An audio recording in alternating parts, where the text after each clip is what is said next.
My name is Sam Wagner. I'm the author of Malignant Self-Love, Narcissism Revisited. Today we will discuss the complex relationship between the narcissist and his money. When the narcissist has money, he can exercise his sadistic urges freely and with little fear of repercussions. Money shields the narcissist from life itself, from the inevitable outcomes of his own actions. Money insulates the narcissist warmly and safely, like a benevolent blanket, like a mother's goodnight kiss. Yes, money is undoubtedly a love substitute. Money allows the narcissist to be his ugly, corrupt, and dilapidated self. Money buys him absolution, his own friendship, forgiveness, and acceptance. Without money in the bank, the narcissist feels denuded. But with money in the bank, he feels at ease with himself, free, arrogantly soaring supreme above the unwashed, contemptible masses of people. The narcissist can always find people poorer than himself, a cause for great disdain, bumptiousness, and inevitable arrogance. The narcissist rarely uses money to buy, corrupt, or intimidate, as opposed to common knowledge or common fiction. Many narcissists wear tattered 15-year-old clothes. They have no car, no house, no property. It is so even when they are wealthy. Money has nothing to do with the narcissist's physical needs or with his social interactions. Narcissists rarely deploy money in order to acquire status or to impress others. Some narcissists even hide their money. They hoard it, they accumulate it, and like the proverbial miser, they count it daily and in the dark. Yes, money can be translated into status. Yes, it can endow and bestow upon the narcissist power. All this is true. But more importantly, money is a license to sin. It is a narcissistic permit, a promise, and its fulfillment, all at once. Money unleashes the beast in the narcissist, and with abandon encourages it, seduces it, and seduces the narcissist as well to be himself, unmitigated self. Some narcissists are not tight-fisted. Some of them are generous, contributing to charitable donations, altruistic even. Some narcissists spend money, lavishly, conspicuous consumption, profligacy even, restaurants, trips abroad, 5-star hotels, books, health products. Some narcissists buy gifts. Some narcissists speculate, lose and win hundreds of thousands of dollars, gamble in stock exchanges and in casinos. But all of them, all narcissists, are insatiable. They always want more. They always lose the little that they have. They always grieve for it. They always seek to replenish it. But they do all this not for the love of money, not for lucre. They don't use money to gratify their selves or to cater to their own needs. The narcissist does not crave money, nor does he care for money as money. The narcissist craves the power that money bestows on him. As I said, the license to dare, to flare, to conquer, to oppose, to resist, to taunt, to torment. In all his relationships, the narcissist is either the vanquished or the vanquisher, either the haughty master or his abject slave, either the dominant or the submissive.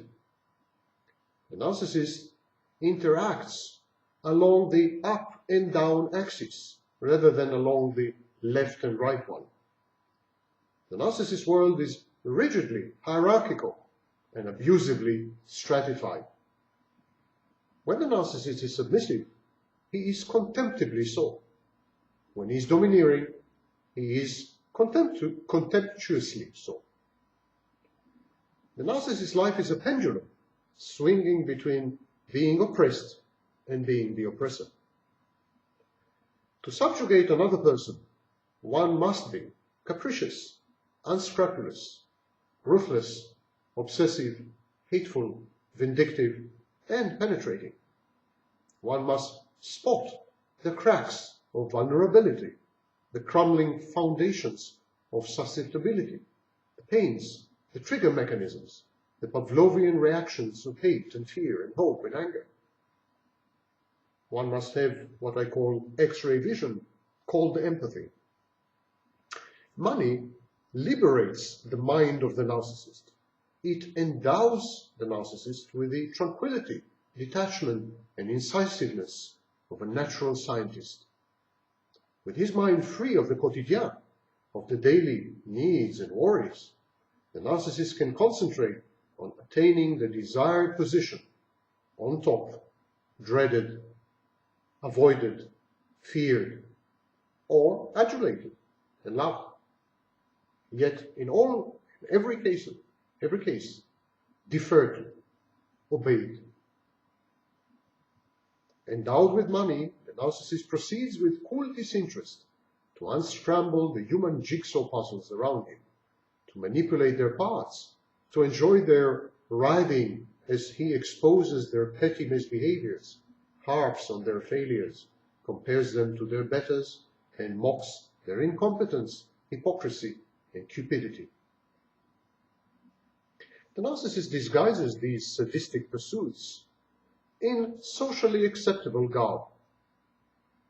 But once you get close to him, he draws the dagger, and in it goes.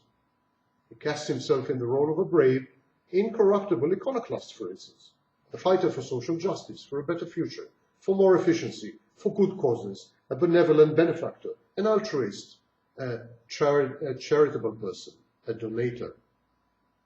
But it is all about his sadistic urges. Really, it's all about death, not life.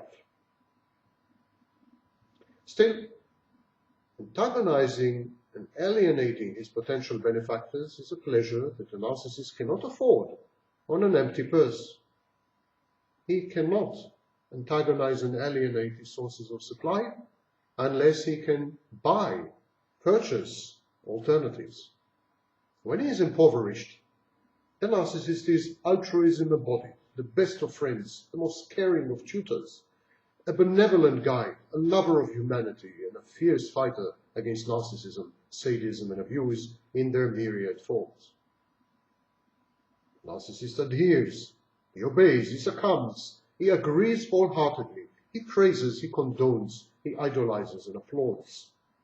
When he is poor, he is then the perfect audience, an admirer, an adulator, a worm and an amoeba, a Zelig-like chameleon, a spineless, adaptable form, slithery, flexibility itself.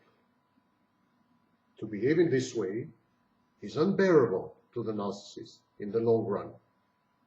And this is why he is addicted to money. Hence, his addiction to money. Money is the freedom not to behave this way, the freedom not to be altruistic, not to succumb, not to be submissive, to disagree, to criticize, to humiliate, to taunt, to torment, to torture, to frighten.